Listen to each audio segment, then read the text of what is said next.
আসসালামু আলাইকুম বন্ধুরা, সবাই কেমন আছেন? তো আজকে আমার রেসিপি মুরগির গিলা ভুনা।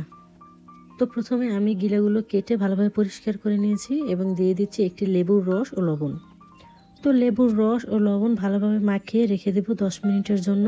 তো 10 মিনিট পর গিলাগুলো ধুয়ে দিলাম, একেবারে সাদা হয়ে গেছে এবং গন্ধগুলো একেবারে চলে গেছে।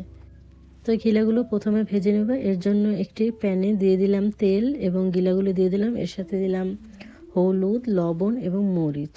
এগুলো দিয়ে ভালোভাবে নেড়ে নিতে হবে। নেড়ে মেখে তারপর ভাজতে হবে 10 মিনিট। গিলাগুলো ভাজার সময় অনেক পানি বের হয়েছে, তার জন্য সময় লাগছে। এগুলো লাল হওয়া অবধি এবং পানি শুকিয়ে যাওয়া অবধি ভাজতে হবে।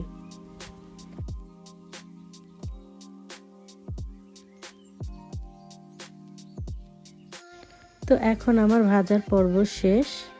তো এখানে একটি কড়াইয়ে গিলাগুলো রান্না করার জন্য নিয়ে নিব তেল। দিয়ে দিচ্ছি 1 কাপ পরিমাণ পেঁয়াজ কুচি। পেঁয়াজ কুচিগুলো বাদামি করে ভেজে নিতে হবে। পেঁয়াজগুলো ভাজা হয়ে গেলে আমি এখানে দিয়ে দিচ্ছি গরম মশলা। গরম মশলাগুলো পেঁয়াজের সাথে ভাজতে হবে যাতে গ্রানটা একেবারে পেঁয়াজের সাথে মিলে যায়।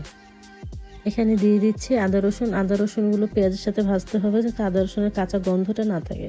তো মশলাটা যাতে পুড়ে না যায় এজন্য আমি পানি দিয়ে দিচ্ছি এবং পানির মধ্যে দিয়ে দিচ্ছি 1 চামচ হলুদ, 1 চামচ মরিচ, জিরা, ধনে। আমার গরম মশলার মধ্যে এলাচটা ছিল না, তাই আমি দিয়ে দিচ্ছি এলাচ পাউডার। দিয়ে দিলাম পরিমাণ মতো লবণ। দিয়ে মশলাটা ভালোভাবে কষিয়ে নিচ্ছি যতক্ষণ না তেলটা উপরে চলে আসে। তো এখানে দিয়ে দিচ্ছি আমি ভাজা গিলা। তো ভাজা গিলা এবং মশলাটা ভালোভাবে কষিয়ে নিচ্ছি। একেবারে ভাজা ভাজা করে মশলাটা তো কষাতে হবে।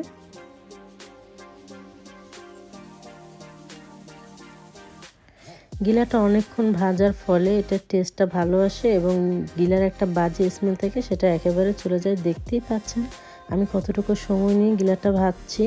একেবারে লাল হওয়া অবধি ভাজতে হবে। গিলাটা কষানোর ফলে যখন তেলটা বেরিয়ে আসবে তখন মনে বুঝবেন কষানোটা পুরোপুরি হয়ে গেছে।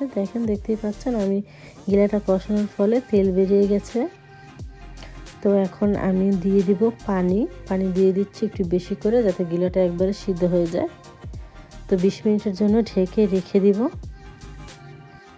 আর যারা ভিডিওটি দেখছেন অবশ্যই লাইক কমেন্ট করবেন এবং চ্যানেলটি অবশ্যই সাবস্ক্রাইব করবেন। Nuha activity blog. ফিরে এলাম 20 মিনিট পর। আমি দিয়ে দেবো এখানে ভাজা জিরার গুঁড়া। তো আমি একটু ঝোল কম রাখবো, তাই ঝোল টানিয়ে নিব। আপনারা যদি ঝোল বেশি খান তাহলে এই অবস্থায় রাখতে পারেন। তো তৈরি হয়ে গেল আমার মজাদার মুরগির গিলা ভুনা।